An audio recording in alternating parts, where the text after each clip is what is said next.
On espère qu'on en a fait un tellement bien que les gens auront plus envie d'adapter après. Mais... Elle est juste trop forte en fait. Non. Ça, il peut pas, ça.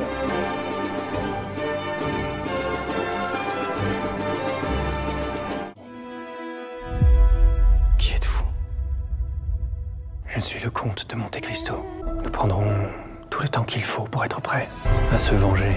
Alexandre Dumas, c'est un des auteurs les plus adaptés au cinéma parce que c'est un auteur extraordinaire pour le cinéma. Ce n'est pas comme on va dire Victor Hugo ou le style ou Stendhal où le style est très très présent. Chez Alexandre Dumas, le style c'est le mouvement, c'est le rythme, c'est les dialogues, les personnages. On a voulu faire vivre l'histoire du point de vue d'Edmond Dantès. Dans le livre, il y a un point de vue omniscient, c'est-à-dire que c'est un narrateur qui raconte. Nous, on a essayé de faire vivre le personnage et l'histoire à travers le personnage d'Edmond Dantès. C'est pour ça qu'on a fait aussi des systèmes de masques pour que le personnage d'Edmond Dantès existe toujours, même derrière le masque de Monte Cristo. Et l'autre élément qu'on a voulu faire, je pense, c'est mettre en avant le fait que pour nous, Edmond Dantès est un gros héros romantique. Les Trois Mousquetaires, c'est l'amitié. Et je dirais que Monte Cristo, c'est autre chose. C'est beaucoup plus romantique, même dans le sens noir du romantisme. Et c'est sur la vengeance, sur l'injustice, la vengeance et la rédemption. Ce qu'il n'y a pas trop dans les Mousquetaires. Patrick a joué dans les deux. Il joue à chaque fois un garçon sympathique. Ouais. Les grands acteurs font les grands méchants. Quand on interprète un méchant, on a souvent tendance à se dire on va le défendre, ou je vais l'aimer. Moi, je l'aime pas du tout. Quand j'ai lu le livre quand j'étais petit, j'ai détesté Danglars. Après, quand ils m'ont appelé ce très beau coup de fil pour me proposer le rôle, je l'ai adoré tout de suite. Il faut essayer de comprendre pourquoi il est comme ça. Et ça crée un personnage qui a la dureté du monde en lui et que pour lui, le monde est un défi et un ennemi permanent. Donc quand Dantès, en plus, il lui pique son poste de capitana et que c'était son rêve, il était enfin arrivé au top de capitaine sur un navire, il n'a pas supporté. Et donc sa motivation, pour moi, c'est une revanche. On a 4 parcours de vengeance, en fait. On a le parcours de vengeance d'Angèle, le parcours de vengeance de Dantès, le parcours de vengeance d'Andrea et le parcours de vengeance d'Haïdé. On trouvait intéressant que le spectateur ait envie de se venger. Et quand on revient, on a envie qu'il fasse mal à ces 3 hommes. On a cette soif-là de vengeance. Mais au fur et à mesure où la vengeance s'applique, on est de plus en plus mal à l'aise avec cette vengeance. On est comme le personnage, on est comme gagné par ce poison. Et au fond, il y a un moment où on a envie que ça s'arrête. On a envie que Monte Cristo s'arrête. Et il continue. Et du coup, on ressent l'absurdité du geste de la vengeance, qui en fait est un poison qui vous gagne, parce que vous êtes en train de devenir celui que vous combattez, et plus vous avancez, plus vous ressemblez à l'autre.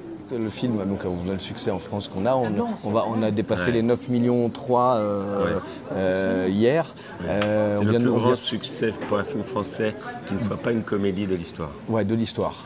Ouais. Tous ces imbéciles du jury le regretteront. Allez, chef. Maurice Ravel, je vous cherchais. Vous allez écrire la musique de mon prochain ballet. Je connaissais de Ravel peut-être son boléro, et je crois que ça s'arrêtait là. Je ne connaissais rien de lui, mais cela dit, il a tout fait pendant sa vie pour rester secret. Oui, c'est un mystère, Ravel, et je crois que le film d'ailleurs respecte ce mystère aussi. En document filmé, il y a très peu de choses. Il y a 3 petits films muets. On voit à quel point il se tient.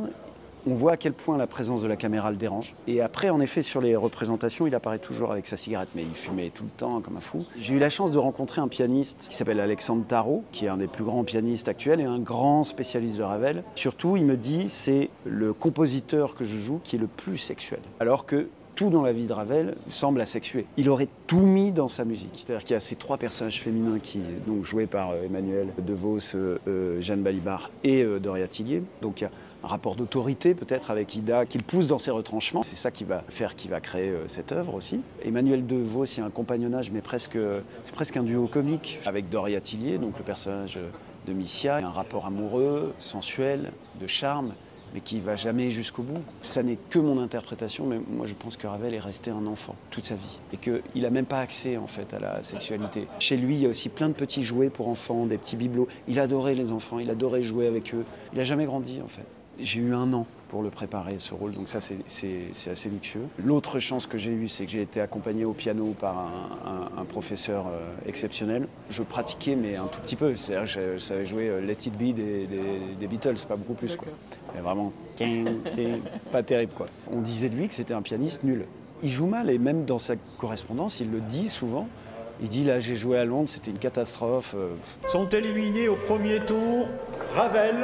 Son amie Marguerite Long, qu'on voit dans le film aussi, il y a une interview d'elle que j'ai vue où elle rigole. Elle dit mais bon ça il savait pas le jouer, il était nul.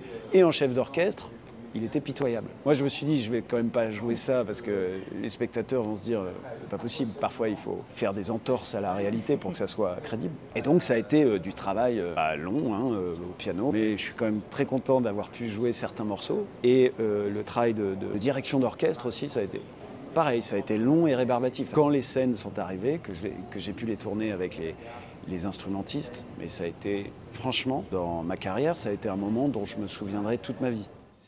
Ma mère était fille-mère. Ma grand-mère l'a été avant elle.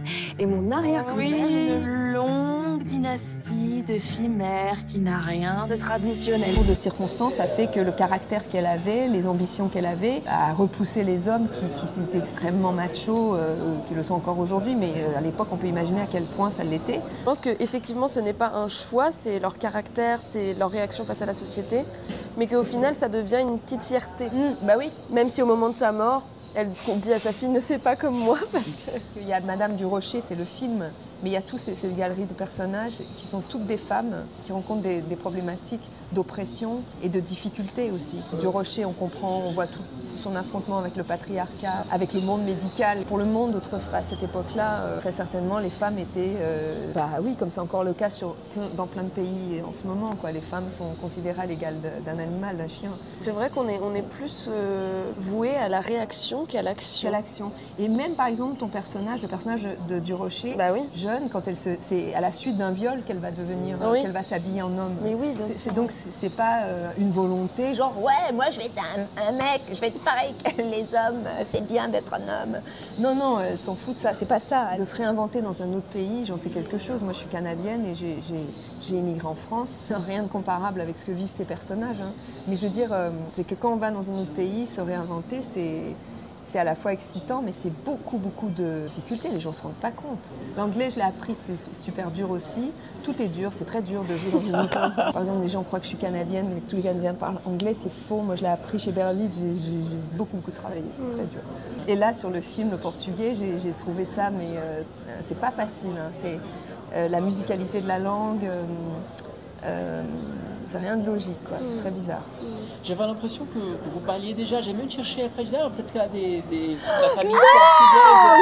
Mais vraiment, je me suis dit peut-être qu'elle... Je voulais qu'on y croit, que ce soit une femme qui vive là et tout ça, donc j'avais cette pression pour rendre crédible... Parce que ça fait sortir du film quand tout d'un coup il y a une erreur. C'est toujours plus dur en portugais parce que ma langue maternelle c'est le français. Même ma formation d'actrice, je la fais en français. J'ai l'habitude de jouer en français et pas en portugais. Donc c'est quand même toujours un peu plus compliqué en portugais. Ah mais ouais, un petit peu quand même. Ah, parce je trouve qu'elle a une aisance en portugais. Après, j'ai parlé portugais toute ma vie, j'ai grandi à Rio. Enfin, c'est quand même une langue presque ma langue maternelle aussi. Que ça, c'était plus dur que le français. C'est un petit peu plus dur. Le nœud de la guerre entre les hommes et les femmes, c'est la situation économique. On a beaucoup de progrès à faire là-dessus, sur l'équité à force égale, salaire égal. Il n'y a pas de raison. Une femme est l'égale d'un homme là-dessus, sur ses compétences. Ça vraiment, je trouve qu'il faut se battre là-dessus. Il faut arrêter de se faire enfumer avec les histoires de baise, de cul. Franchement, vraiment, faut arrêter. Faut apprendre aux filles à dire non aux mecs. Si les mecs, ils ont des pulsions, ils ont des pulsions, parce que c'est comme ça, on peut pas non plus castrer tout le monde. Moi, j'ai pas envie de cette société déshumanisée où il y a plus de folie, de fantaisie, de fun. Les hommes et les femmes sont pas les mêmes, c'est pas les mêmes. Voilà. Bon, l'égalité que tout le monde doit être le même, ça n'a pas de sens. Il y a XY et XX, c'est tout, c'est pas les mêmes. C'est pas le même. Je suis sûre que c'est pas le même cerveau d'un homme. Le cerveau d'un homme, le cerveau d'une femme, je suis sûre que c'est pas la même chose. Super nice. Super nice. Monsieur Barnel, pas bien? Parmi ces thèmes principaux, c'est l'identité. Il était important pour moi que le personnage, en fait, ait fait un table rase de son passé. On ne sait pas d'ailleurs pourquoi. On devine peut-être que de toute façon, il y a eu un passé toxique. Il le dit d'ailleurs dans le film, qu'il a tout fait pour ne pas lui ressembler à ce père. Il avait changé de prénom. Il y a cet accent qu'il a maîtrisé, puis qui, à partir du moment, on voit que c'est un personnage qui est dans le contrôle de son identité, contrôle de son image, travaillant dans la mode. Lorsqu'il perd le contrôle, eh bien même l'accent revient malgré lui. S'il dévoilait au grand jour ce qu'il a découvert sur son père, lui-même est entaché définitivement de ça. Et lui, il ne veut pas que son père le tue. C'est une histoire de destin, plus tu fuiras ton destin, il te rattrapera. La domination masculine, la notion de chef de famille, on encourage même l'éducation des garçons à devenir forts, à maîtriser leurs émotions, enfin ça vient de là, ce patriarcat. Bien évidemment qu'il existe des bons pères et des hommes non violents et des hommes aimants, des hommes protecteurs, mais il y a aussi dans notre société une injonction à l'homme dominant.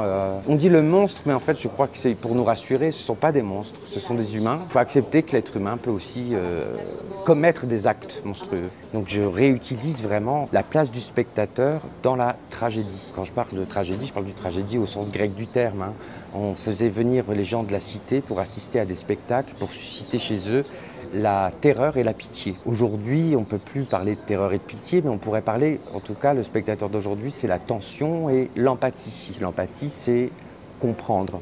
Comprendre ne veut pas dire valider, ne veut pas dire cautionner. Moi-même, je ne suis pas sûr de dire que j'aurais fait ou pas fait ce qu'il a fait. Il y a des gens sans doute qui sont sortis de la salle du cinéma en colère, même en n'allant pas jusqu'au bout, et peuvent se retrouver dans le métro et assister à une agression et ne pas intervenir parce qu'ils ont peur. Et je crois que la peur, et notamment la peur dont il est question dans le film, c'est pas qu'une petite peur, c'est un assassinat psychique. Lorsqu'il découvre ce secret, il est mort. Il est mort socialement, il est mort dans l'image qu'il s'est construite de lui-même. Il essaye quand même de continuer à pouvoir vivre cette vie avec ça comme si ça n'avait jamais existé, quoi.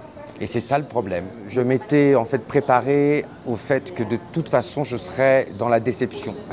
Puisque certains attendaient de moi que je fasse Jusqu'à la gare de deux ou d'autres que je fasse quelque chose de complètement différent, mais de toute façon c'est le deuxième film, en tout cas en France en plus, on est toujours très sévère. Donc j'ai en fait essayé, si vous voulez, au bout d'un moment d'oublier cette pression et vraiment faire le film que je voulais faire. Comme Jusqu'à la gare, c'est un film où je montre à voir ce qu'on ne veut pas voir. Je voudrais juste saluer la présence d'Arthur Berthier, qui a été victime hier de violences policières. Aude, can you come, please? Je suis d'accord, mais pas obligé de 3 jours. Le ton, ça vient aussi beaucoup du roman, qui était un roman assez drôle. On a essayé de garder ça dans l'adaptation, parce que l'idée de Julie, c'était de faire une adaptation, de parler de ce sujet, qui est un sujet grave, l'immigration, tout le monde parle de ça, mais pas de le traiter de manière didactique. Il fallait qu'il y ait de la légèreté, et puis une sorte de regard, le regard un peu de Benjamin Biolay, un regard extérieur, un petit peu amusé là-dessus, donc on a beaucoup joué là-dessus. Il y a des scènes qui, je pense, sont assez drôles dans le film, et qui justement empêche le film de devenir pesant et trop donneur de leçons. C'est un personnage qui est enfermé dans une sorte de bulle particulière, et c'est vrai il peut avoir un côté assez antipathique au début. D'ailleurs, quand il accueille le migrant afghan, il n'est pas super sympathique avec lui, mais bon, il le fait pour d'autres raisons. Mais Julie a assez rapidement pensé à Benjamin Biolay, c'était un clin d'œil, parce que comme il est chanteur, il joue un critique musical qui déteste la musique française, donc il y avait une sorte d'ironie là-dedans qui était assez drôle. Et Camille Cotin aussi, Julie a pensé à elle très rapidement. Après, la difficulté, ça a été de trouver l'acteur qui jouerait le migrant, le réfugié afghan. À 2 mois du tournage, elle n'avait pas d'acteur, elle n'avait pas trouvé, elle avait rencontré beaucoup d'Afghans, et il a été trouvé en fait par son équipe casting dans un restaurant afghan où il préparait des repas, et là tout de suite elle a eu une évidence, c'était lui. L'acteur Amroula Safi a apporté beaucoup au personnage parce que lui-même est quelqu'un d'extrêmement déterminé, et l'histoire qu'il a racontée est à peu près, à peu de choses près, son histoire à lui, c'est-à-dire qu'il a quitté l'Afghanistan à cause des talibans, il est arrivé en Europe avec tout ce parcours. Quand il est arrivé à Paris, il a dormi dans la rue. Enfin, le film raconte quasiment son histoire. En préparant le film, on a été rencontrer des gens qui travaillent dans des associations. On est resté en immersion comme ça pour voir un peu comment ils travaillaient. Et effectivement, il y a beaucoup de choses dans le film qui sont vraiment des observations de la manière dont ça se passe. Camille Cotin, oui, elle a rencontré des juristes qui travaillent dans des associations, des avocats. Par contre, Benjamin Biolay, Julie lui a demandé de ne pas du tout s'intéresser à ça. Donc il est arrivé, il ne connaissait absolument pas le monde associatif, et c'est bien parce que en fait son personnage découvre ça, donc c'est un œil neuf sur ce monde-là.